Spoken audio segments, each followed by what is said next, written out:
It's great to be here in Columbus. Please sit down. I love you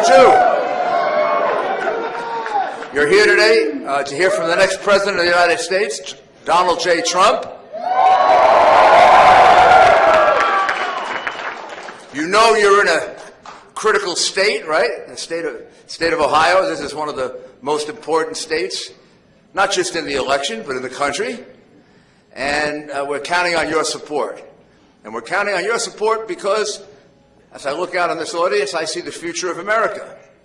You're the people that are going to either make this country great again, and even greater than it's been in the past, or we're just going to become another country. And that's the difference between these two candidates. She wants us to just be another country. If you take a good look at her WikiLeaks revelations, what they have done for me, no surprises.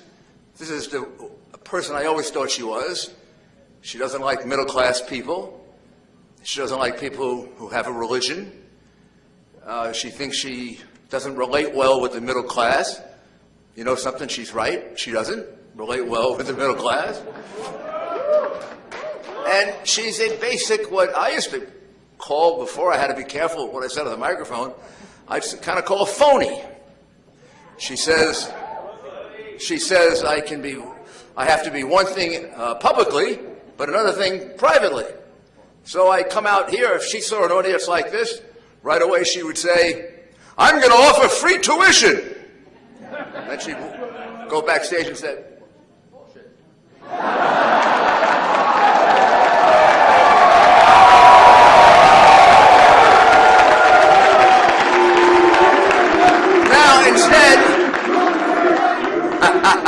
Instead, you have a candidate. He's going to tell you exactly what he can do. He can make sure that you graduate into an America that has jobs, and not just jobs, but good jobs, because his whole economic program is geared for one thing and one thing alone: to produce many, many more jobs in the United States, to produce jobs that create good careers, that produce jobs that take your education and make your education worth what you had to put into it, not just in terms of money, but in terms of time and effort. I know from talking to many people in your age group that their big concern, again, when they're in college is, are there going to be jobs for us? And then I know from many that there aren't that many jobs, and there aren't particularly good jobs, and jobs that give you a future. And there's a reason for that. There's a reason why over the last 8 years, America's jobs really haven't grown, and why Americans are making less money now. Many of them are making less money now than they were 8 years ago. And the reason is that we've been following the wrong economic policies. And he's going to put in place the right economic policies. He's going to put in place economic policies, first of all, that reduce taxes from 35% to 15% on businesses. Now you say, okay, well, that's giving a break to businesses. Well, first of all, that's all businesses, big ones and small ones. And when you reduce taxes from 35% to 15%, you know what happens? A lot of those businesses that took your jobs away, that went to Europe or went to Mexico or went to Asia, those jobs come back here to America. And they come back here into America in a big way. Now, if you are going to charge them more, which is what she's going to do, you're going to drive more of them out. And we're going to have less jobs. And when you go ahead and you reduce income taxes on everybody, and the middle class gets the biggest tax reduction, which is another falsehood of Mrs. Clinton, who keeps saying that the biggest tax break is for the rich. Everybody gets a tax break, which means everybody gets a little bit more money in their pocket, and the middle class people get the most. Now, you know what that does? That money gets spent. When that money gets spent, then the places where it's spent, they have to hire more people. And we have more jobs, which is what we don't have now. And when you take what her husband called is a crazy, stupid program, Obamacare, Bill Clinton called it that. He always did know something about the economy. He may not know something about a lot, but he knows something about the economy. He's right. Obamacare is a stupid program. Premiums are going up in some places 60 and 70%. And with deductibles that are so high that you'd have to be so injured to even use it up, probably you might not even be alive. Well, we have to fix that. That's another reason we don't have that many jobs, because a lot of businesses are now trying to use part-time workers. They're trying to use independent contractors, so they don't have to pay the 67%, 70, 80% higher health care cost that they're required to pay under Obamacare. That kills jobs. Doing away with Obamacare means more jobs for you. And finally, and most importantly, he'll be out there renegotiating the trade deals. Let me explain to you, which robbed Ohio of so many jobs. Let me give you one example and tell you the whole difference. If you make a car in the United States, if you make the car in Ohio or Michigan or Wisconsin, or you pick the state, you make a car in the United States and you send it to Mexico, they charge a 20% tariff on our car. When you make the car in Mexico and you bring it to the United States, they charge no tariff. Now, is that fair? No. It has to be done away with. If they're going to charge a tariff, we charge a tariff. If they're not going to charge a tariff, we're not going to charge a tariff. And that's how we'll get more jobs back for you. So, the person who's going to do all this has to be a person who understands business. It has to be a person who is independent, doesn't have all those special interests hanging around and paying them money and owning them. She is completely owned, as we have found out from all these things that have come out, by the special interests. That person is the person who's going to be out here in a few minutes, Donald J. Trump, and he's going to be the next president of the United States. Thank you.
Do you mind, Mike? As you always do. Celebrate. I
Ladies and gentlemen, let's make America great again. Please welcome the next President of the United States, Mr. Donald.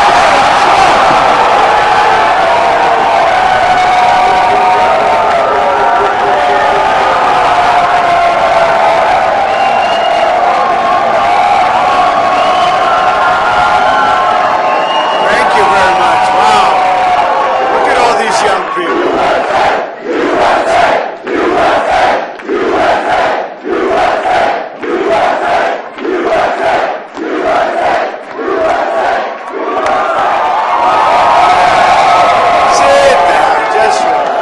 Let's just have a good time.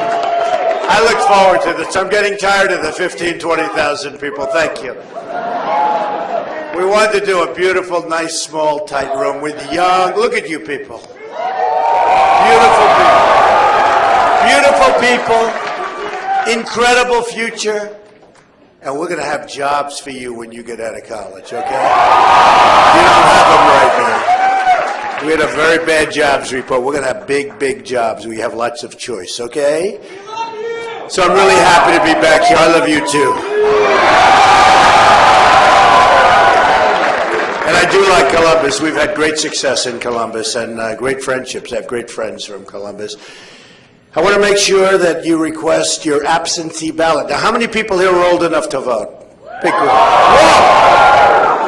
I'd say that's a pretty good. That's pretty good.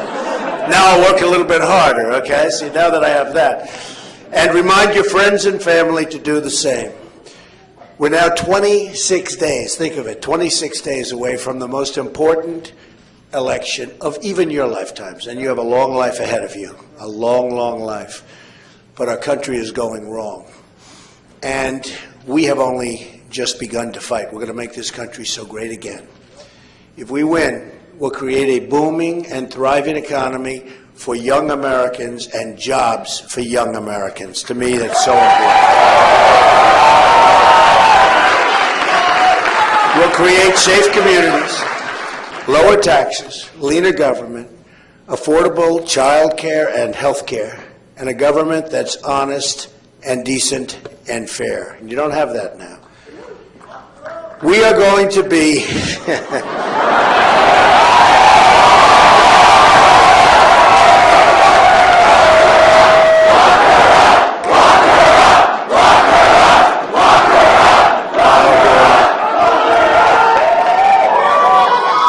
So young and so jaded already. But you understand life, I'm impressed. You understand life at a young age. We are the campaign of change, you know that? We will deliver jobs, opportunity, and justice for future generations, your generations. We will. Better believe it. I've wanted this race, and you know that, to be about the issues. We won by everybody's account the other night. We had a debate with Crooked Hillary. And we won that debate. I mean, I'm not saying that's what everybody's saying, and I felt that we won the debate. Remember when she walked in front of me, and I stood, and here's my podium, and here's my chair, and I'm standing, and she walks right in front of me. And then the next day, she stood, answering a question, right? And she was right here, and I was right here, never moved. And the next day, the paper came out and said, I invaded her space. I said, what? I invaded her space. No, we won that one, and we look forward. I guess Wednesday night we have another one with Crooked Hillary. And by the way, I don't know if you know, the big Wall Street Journal NBC poll just came out in Ohio. Oh, we're only one up.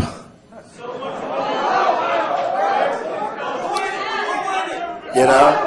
No, you know what? And I say that kiddingly, we're one up. And we got very unfairly battered by people. I have no idea who these people are. I've been battered by people that I have no idea who they are. But we're one up in the NBC Wall Street Journal poll, which never treats me good. So we're one up in Ohio, and it just came out in North Carolina. We're one up also. We're doing well. And she spent a fortune on ads, fortune, here in North Carolina, just an absolute fortune. And, you know, I'll tell you what, we're going to have some big surprises. This is going to be Brexit all over again, except even bigger numbers. The Clinton campaign has refused to discuss the issues. In fact, the WikiLeaks just came out today. She's got no core. Her people are saying, what's her core? What's she talking about? What's her core? I have a core. You know what it is? Make America great again. That's what.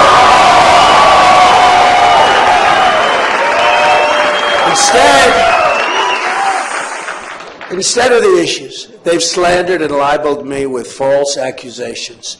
But we will not let these lies distract us from our campaign. And it's a campaign of truth. It really is. In an earlier speech today, I addressed the fact that I was falsely accused. And I think possibly some of you have seen it or watched it. It's a disgraceful thing that you can be on the front page of the failing New York Times, and it is a failing newspaper. It's third-rate people, I'm telling you, third-rate bad people, sick people. I was on the front page. I think I had 3 stories on the front page today. 3. Whoever heard of 3? Boom, boom, boom. I guess it sells newspapers, unfortunately, but don't worry, because the paper's going out of business. It's only a question of when. But it's the failing New York Times, and they're inventing false claims without any evidence, no witnesses, no nothing. Enacted supposedly years and years ago. I never met these people. I don't even know who they are. They're made-up stories, filed right before the election. Right before the election. I wonder if that had anything to do with this, right? It's a disgrace. I really mean it's a disgrace. I want to talk about policies affecting our lives, but I did want to mention that we did spend some time talking about that today. It just came out. The sad part is we don't talk about WikiLeaks because it's incredible, but WikiLeaks just came out with a lot of new ones. And it would be wonderful if these very dishonest people back there would talk about it. It would be wonderful. It would be wonderful. They don't want to talk about it because they want her in there because they perpetuate. But these are very, not all, but a big, big percentage. Very dishonest people. In fact, the reason I was late to the podium was because they weren't ready. We waited for them. And I said, let's go up without them. Who cares?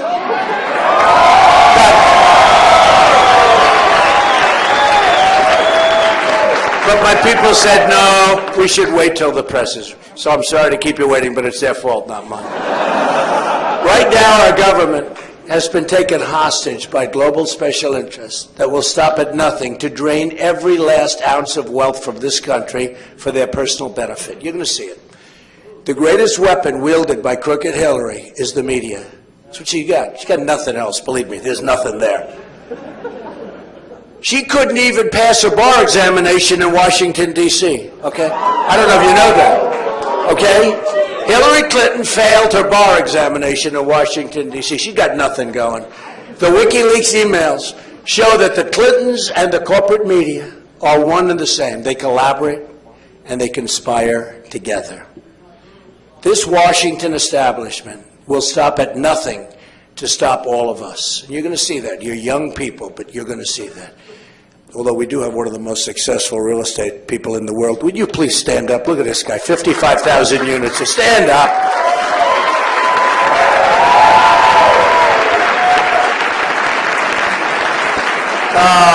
Great real estate man, actually. One of the best in the country. It's good. And from these parts. It's very good. I'm proud of you.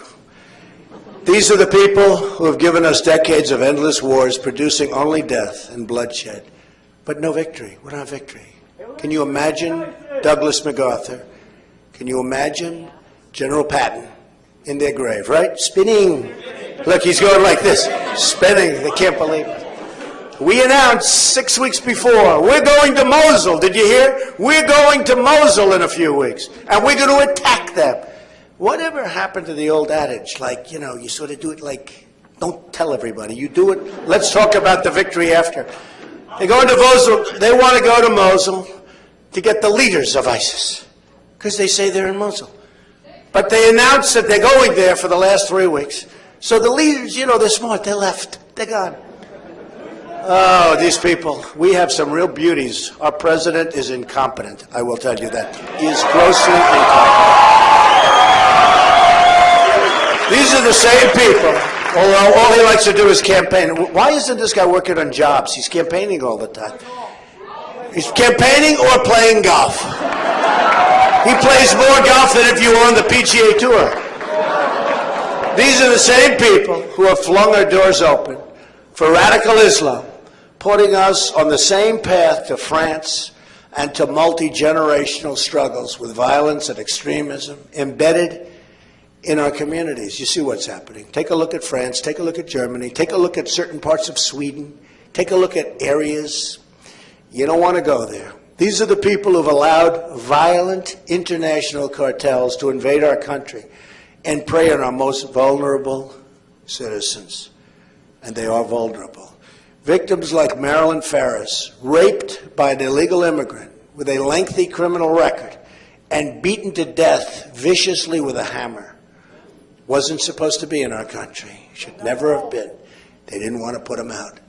These are the people who have let our drugs pour, and let just drugs. Drugs are pouring into our country from the southern border. And they're poisoning our children. Hopefully they're not poisoning you. Stay away from drugs, stay away from alcohol, and stay away from cigarettes. I always tell my kids, no drugs, no alcohol, no cigarettes. Ivanka said to me once, she's like 5. She didn't even know what I was talking about. She said, Dad, you're driving me crazy with that. But every time they went, no drugs, no alcohol, no cigarettes. So you just remember that. Puts you at a big, big, big disadvantage. You get hooked. If you get hooked, it's hard to get unhooked. Puts you at a big disadvantage. So just remember, maybe that's the thing you'll learn or remember most from what I'm going to say, okay, if you want to know the truth at your age.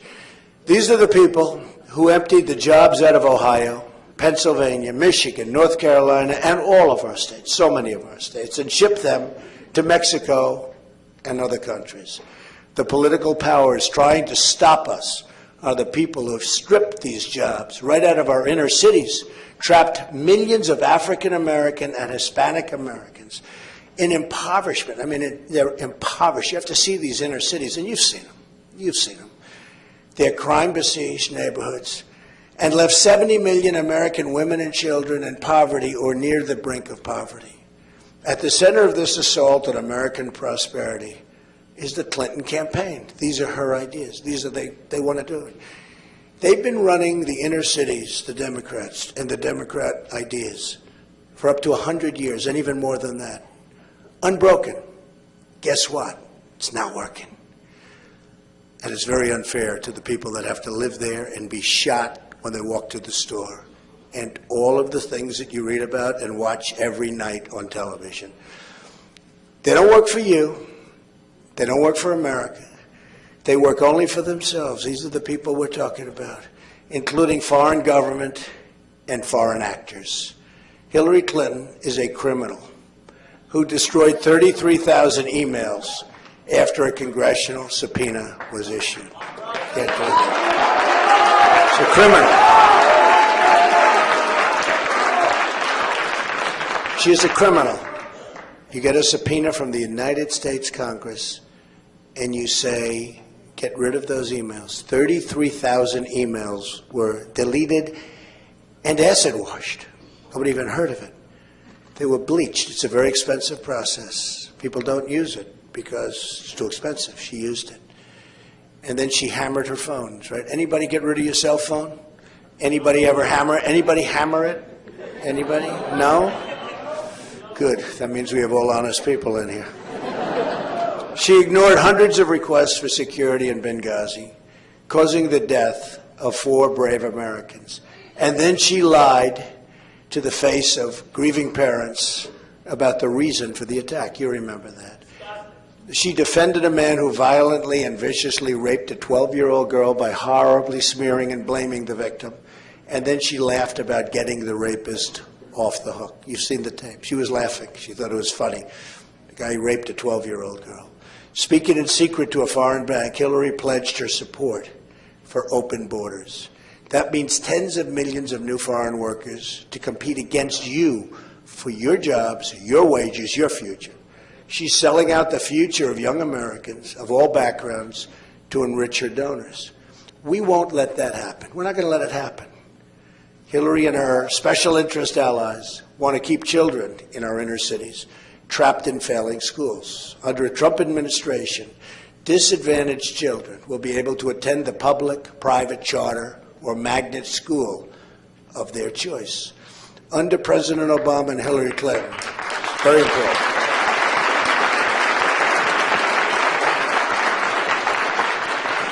And we'll also get rid of Common Core and bring education.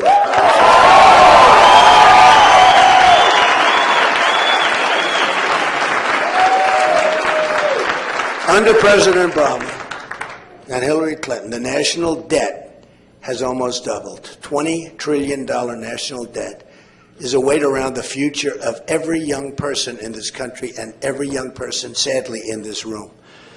It would require $120,000 from every millennial in the country to pay it off. Anybody have $120,000?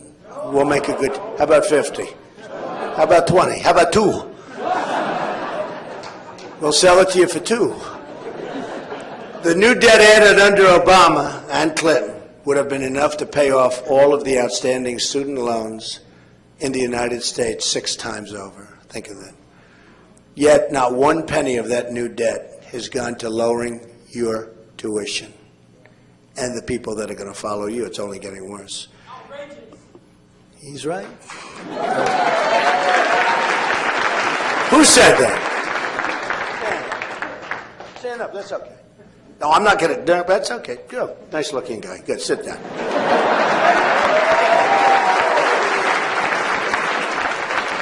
We made him a little nervous when I said stand up. He's a good guy. The share of 16 to 28-year-olds not in the labor force has increased to 45% during the Obama administration. Tremendously bad things are happening. In a Trump administration, we will work every day to make America great again for everybody, including millennials. First, we will lower the cost of college and solve the student loan crisis. It's a crisis, very unfair. The biggest crisis is you graduate, you do well from great colleges, like where we are right now, great colleges. But you graduate, you do well, you're proud of yourselves, your parents are proud of you, there are no jobs.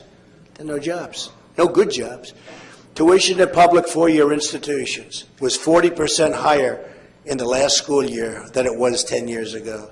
In all, Americans owe $1.3 trillion in their student loans. Think of that, $1.3 trillion. More than auto loans, credit card debt, home equity. I mean, nationwide, you're talking about the biggest factor.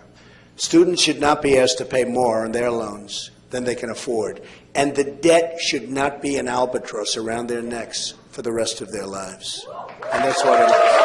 We're going to work that out.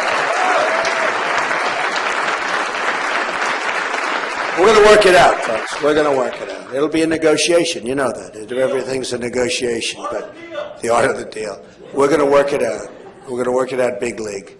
But it's very unfair. You graduate from college and you're starting with like an anchor around your neck. No good. It's no good. Not fair. That's why under my student loan program, we would cap repayment for an affordable portion of a borrower's income 12.5%. We'll cap it. That gives you a lot to play with and a lot to do. And if borrowers work hard and make their full payments for 15 years, we'll let them get on with their lives. They just go ahead and they get on with their lives.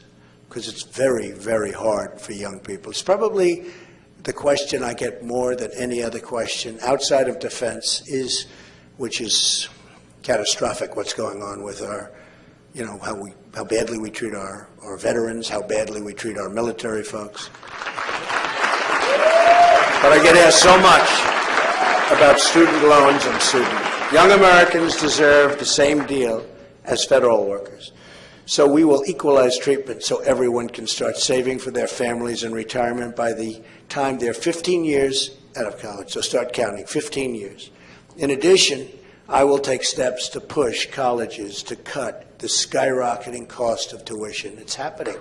It's happening. Very unfair.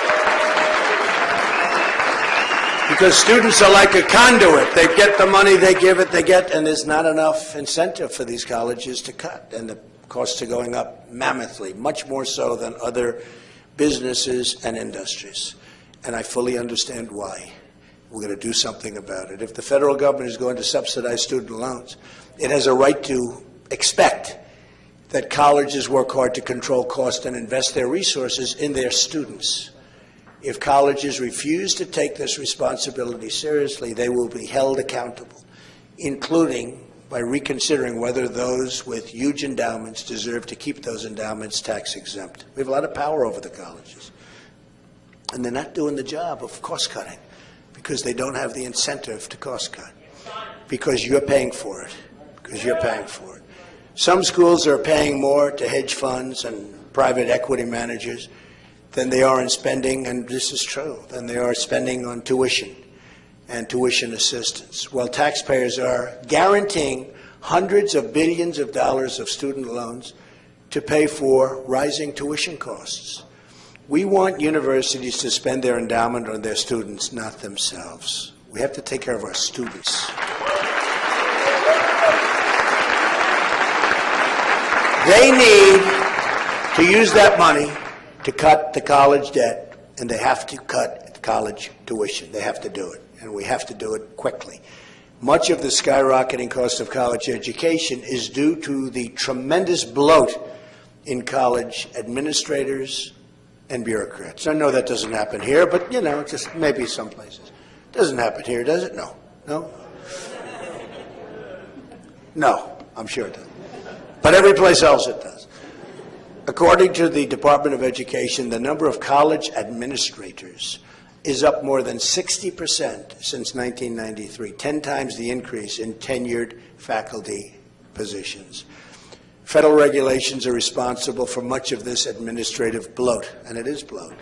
Vanderbilt University estimated that it spends $150 million per year, 11% of the university's budgets, to comply with government regulations. Big problem. Regulations in this country, a big problem. And by the way, I'm cutting your taxes, big league, massive. Hillary is increasing your taxes. So when you get out and when you get those good jobs, you're also going to be paying, if I'm president, a lot less taxes. She's going to increase your taxes very substantially. As president, I will immediately take steps to drive down college costs by reducing the unnecessary cost of compliance with federal regulations so that colleges can pass on the savings to students in the form of lower tuition. I will also make it a priority to protect students' rights to free speech on campus. Do you want free speech? You'll have it.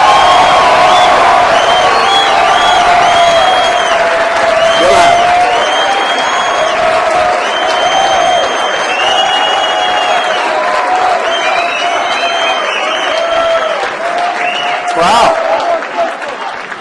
Wow. You like that more than the lower cost. I mean, that's impressive, right? What's going on? That's pretty cool. That's pretty cool. You know why? He just said it. You know why? Because what? Say it again. That's a pretty great statement. Pretty great. Hey. Do you want to be my speechwriter? I think that would be good. That's very good. That's very, very good. That's true. We love America. We want our country to be healthy again. We want to make America great again. That's been our whole theme, and we want to do that. But that's really well said, I want to tell you. Stand up. Let me see you. Wow. Good. What is that you're wearing? Turn around, show the press. They won't cover it if it's negative on Hillary.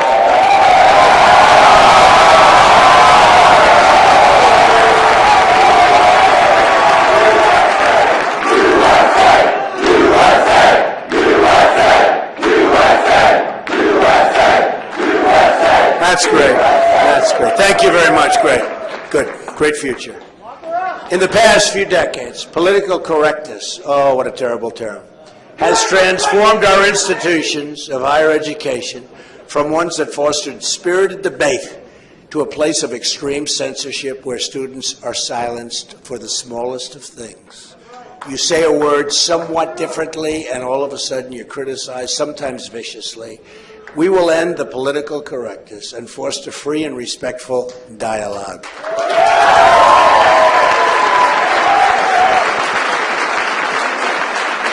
We also have to recognize that traditional four-year degrees and programs are not the only path to a good job and a good career. We understand that. We will fully support schools that allow people to learn skills and practice a trade so young people can have access to the education that's right for them. For instance, when I was in school, we had some students that were horrible students. But man, could they fix an engine of a car, or they could fix things that were so much better than anybody else. They had a great ability for mechanics, for machinery, for operating bulldozers, a much greater ability than others that had straight A's in physics and math and all of the other subjects that we all take.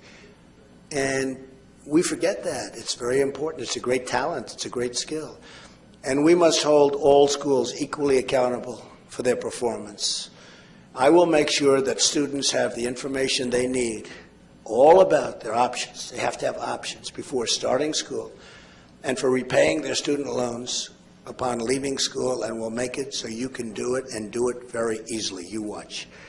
There's a lot of room for improvement in this regard. Currently, students navigate 16 complex repayment plans. You know about that, right? Some of you. 8 forgiveness programs and 32 deferment and forbearance options. Each of these programs has their own nuances and qualifications. I will simplify this confusing maze into a single income-based repayment program similar to those that have proved so popular in recent years. That's a very important fact. Very important. We also have to make sure that those who have graduated college and those who are soon to graduate can find a great job. This is a good job, but I mean great job, right? We want great jobs. We don't want good jobs. To start a career when they do. A lot of our great jobs are gone to other countries, gone to Mexico, gone to China, gone to lots of places. We don't have many good jobs anymore. Many mothers across this country are worried their kids won't find jobs. Are any of your mothers worried about that? Huh? Yeah. A lot of mothers and fathers. And fathers. And they're right to be worried. One of the biggest threats is outstanding and it's really a tremendous threat. The outsourcing of jobs for college-educated kids are being sent to other countries, and they're going at a rate that we've never seen before. At the same time, companies are importing low-wage workers on H-1B visas to take jobs from young, college-trained Americans. You've been seeing that and you've been hearing that. We'll protect these jobs for all Americans, believe me. My economic plan, including tax, trade regulatory, and energy reforms, will create 25 million new jobs and allow the private sector to grow at 4% per year. Right now, it's hardly growing at all.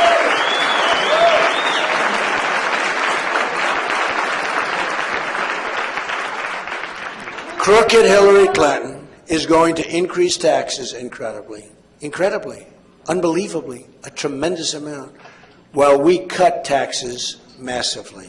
Tremendous difference. Our plan includes reforms to protect and expand the sharing economy. Startups like Uber that have managed to provide great services for consumers and to consumers. In some cases, I'm hearing little other things. We'll have to check that out. Do you like Uber? Does everybody like it? And create lots of jobs in the process. Finally, and most importantly, the foundation for a new prosperity will be rededication to the constitutional rule of law.